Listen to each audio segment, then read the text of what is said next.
Barrister Umair Khan نیازی صاحب، سر آپ نے یہ سارے واقعے دیکھے، ہم کافی چیزوں پہ بات کرتے ہیں، 2026 شروع ہو چکا ہے، 2026 میں اتنی بے بسی، اور مطلب کیا سیکھا جا سکتا ہے اس واقعے سے؟ کیونکہ ہم سیکھتے نہیں ہیں، المیہ یہ ہے۔ ستی صاحب، پہلے تو شکریہ کہ آپ جس ٹاپک پہ بات کر رہے ہیں، دیکھیں حادثہ ہے، بہت بڑا حادثہ ہے، حادثے کے بعد اس کا پوسٹ مارٹم کرنا بہت ضروری ہوتا ہے، کیونکہ آپ آگے کے لیے ایک بنیاد رکھ رہے ہیں کہ بہتری کس طرح سے آئے گی۔ بنیادی طور پہ دیکھیں، فائر کے جب انسیڈنٹ ہوں اس کا ریسکیو کا ٹائم لمٹ ہی بڑا ایک لمیٹڈ سا ہوتا ہے، 4 سے 5 گھنٹے۔ اگر بلڈنگ ہے، آگ کو پھیلنے کا کتنا لگے گا؟ آپ کے آج 5ویں دن بھی ہم ریسکیو کر رہے ہیں، ہماری پوری ٹیمیں باہر کھڑی ہیں، تو یہ سینس نہیں بنے گی۔ آج آپ پوری کابینہ کو بھی کھڑا کر لیں تو اس کا کوئی فائدہ نہیں، جو نقصان ہونا تھا وہ تو ہو گیا۔ اب مسئلہ کیا ہے؟ دیکھیں ہم اپنے بنیادی سٹرکچر کو ہی نہیں سمجھ رہے۔ دیکھیں ہم بیٹھے ہیں، ہم چاہ رہے ہیں، ہم مرکزیت میں یقین رکھتے ہیں ایز اے جماعت، جتنی بھی جماعتیں، ہم چاہتے ہیں کہ ایبسولوٹ اتھارٹی ہو، اوپر سے بیٹھ کے ہم سب کو ڈکٹیٹ کریں اور سب معاملات چلیں۔ دیکھیں کراچی میٹروپولیٹن سٹی ہے، کراچی کوئی گوٹھ نہیں ہے، آپ اسے گوٹھ کی طرح چلانے کی کوشش کریں گے تو وہ نہیں ڈیلیور کرے گا۔ کراچی کا حجم کتنا ہے؟ اگر دیکھیں، اگر ایک شہر کا میئر ہے، اس کا کیا کام ہے؟ سب سے پہلے دیکھنا کہ جس در کی مجھے میئر شپ ملی ہے اس کا ایریا کتنا ہے۔ اب 3500 اسکوائر کلومیٹر پہ کراچی پھیلا ہوا ہے، اسے کمپیئر کریں نیو یارک سے، نیو یارک کا ایریا ہے 800 اسکوائر کلومیٹر۔ اب وہ کدھر؟ نیو یارک کی آبادی ہے 80-90 لاکھ، ہماری سرکاری طور پہ آبادی 2.5 کروڑ، اصل میں لوگ کہتے ہیں شاید 4 کروڑ کے قریب ٹچ کر رہی ہوگی۔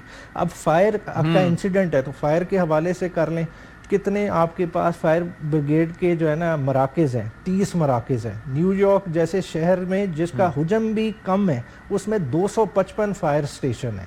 پھر آپ کے پاس ہائیڈرنٹ کی فیسلٹیز مین ایریاز میں نہیں ہیں، آپ نے بے شک 150 کنٹینر باہر ٹینکرز بعد میں بھیج دیے ہوں گے۔ بات ہے کہ اس چیز کی کیوں نہیں پروویژن کی گئی کہ مین تجارتی مراکز میں پانی کا سورس ہی نہیں ہے؟ آگ تو لگنی ہے، حادثہ ہے، آگ لگ سکتی ہے، کہیں بھی لگ سکتی ہے، مگر اس کو بجھانے کے لیے اس کو رسپانس کس طرح سے دیں گے؟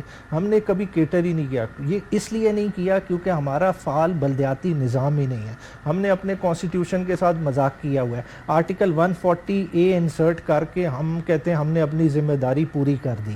ہم کبھی بھی کامیاب بلدیاتی ادارے نہ بننے دینا چاہتے ہیں، نہ ان کو چلنے دینا چاہ رہے ہیں۔ دیکھیں جب تک ان چیزوں پہ نہیں فوکس کریں گے تو یہ معاملات نہیں تو کراچی میں ایسا کیوں نہیں ہے؟ کراچی میں تو اپنی حکومت، اپنا میئر، دیکھیں غیر فعال سے بنائے نا، سمبولک آپ جتنے مرضی بنا لیں، یہ تو عہدوں کی تقسیم ہے نا۔ دیکھیں اگر پراپر سینس میں ہو تو دیکھیں ان کا اپنا بجٹ ہو، اپنی میونسپل سروسز ہوں، اپنا ٹیکسیشن سے نظام چلائیں، ہر شہر چلا سکتا ہے۔ دیکھیں آج کل تو آپ جو کوڑا بھی اٹھا رہے ہیں وہ بھی ایسٹ ہے، کوڑا بھی بکتا ہے، کوڑے سے انرجی جنریٹ ہوتی ہے۔ کراچی کی کون سی چیز سیدھی ہے؟ بارش آتی ہے تو کراچی ڈوب جاتا ہے، آگ لگتی ہے تو اس طرح کا سانحہ ہو جاتا ہے۔ جو ساحل سمندر کے ساتھ کراچی کے کیا ہوا ہے، سیوریج جو آپ ڈمپ کر رہے ہیں، اس سے جو شپنگ انڈسٹری کا نقصان ہو رہا ہے، کیا اس کا کوئی ازالہ لگا رہا ہے؟ آبی حیات کا جو نقصان ہو رہا ہے وہ سب کچھ آپ کے سامنے ہے۔ سسٹم کیسے بنے گا؟ کب بنے گا؟ کیا کیا جائے اس کے لیے؟ سسٹم تو دیکھیں، سسٹم بنتا نہیں ہے، بنایا جاتا ہے۔ سندھ واحد صوبہ ہے جہاں پہ لوکل باڈی کا نظام موجود ہے، جہاں بلدیات کا نظام موجود ہے۔ باقی صوبوں نے تو الیکشنز کرانا ہی پسند نہیں کیے۔ تو بات یہ کہ جہاں پہ آپ ڈیولیوشن آف پاور کی بات کرتے ہیں، یہ تو نہیں ہو سکتا کہ اسلام آباد سے بیٹھ کر ہم یو سیز کنٹرول کریں، یہ تو نہیں ہو سکتا کہ اسلام آباد سے بیٹھ کر ہم اپنے ٹاؤنز کو کنٹرول کریں۔ تو جہاں پہ انتخابات کے ذریعے آئے گئے یو سی کے چیئرمین ہیں، یو سی کے ناظمین ہیں، اگر ایک گٹر کا ڈھکن جو ہے وہ نہیں لگا تو وہ ذمہ داری اس علاقے کے یو سی کے چیئرمین کے اوپر آتی ہے، وہ یو سی ناظم کے اوپر ذمہ داری آتی ہے، علاقے کے کونسلر کے اوپر ذمہ داری آتی ہے کہ اس نے وہ نیگلیجنس کیوں کی، اس کی چیک اینڈ بیلنس، اس کی اکاؤنٹیبلٹی، یہ ضروری ہے۔ اور جن علاقوں کے اندر یہ واقعہ گزشتہ ماہ میں پیش آیا، ایک معصوم سا بچہ جو ہے وہ اپنی ماں کا ہاتھ تھامے جا رہا تھا اور اچانک سے جا کے وہ ایک گٹر کے اندر بچہ جو ہے وہ حادثاتی طور پہ اس کی بیچارے کی بچے کی جان چلی گئی، جس کا ہمیں انتہائی دکھ ہے۔ لیکن اگر آپ دیکھیں تو اس علاقے کا یو سی کا جو چیئرمین ہے وہ تو جماعت اسلامی سے تعلق ہے۔ جماعت اسلامی جو ہے وہ تو ہر ملبہ اٹھا کے سیاست کی نظر کر دیتے ہیں۔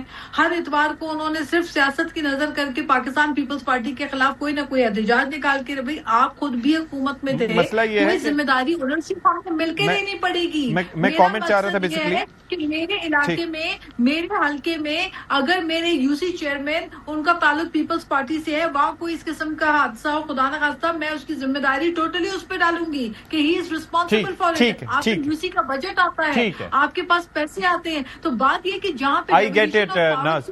عمیر صاحب میں چاہوں گا کہ آپ اس پہ کامنٹ کر دیں کہ کس طریقے سے آپ کو لگتا ہے کہ کچھ چینج آ سکے گا, کیا ہم سیکھیں گے کچھ؟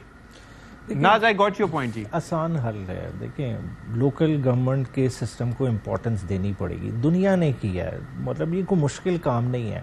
اور دیکھیں جو لوگ گراؤنڈ کے لوگ ہیں انہیں ہی پتہ ہے کہ بہتری کس طرح سے آ سکتی ہے, انہیں کس چیز کی ضرورت ہے. انہیں فائر سٹیشن اپنے علاقے میں چاہیے, انہیں کس جگہ پہ ڈمپنگ گراؤنڈ چاہیے, انہیں کس جگہ پہ کرکٹ گراؤنڈ چاہیے. یہ فیصلے ان کے کرنے کے ہیں, اور انہیں جب تک ہم اختیار نہیں دیں گے, سمبولک عہدے کریٹ کر لیں, ان سے یہ معاملات حل نہیں ہوں گے. پیسے کی بھی ڈیولوشن نیچے تک کرنی پڑے گی.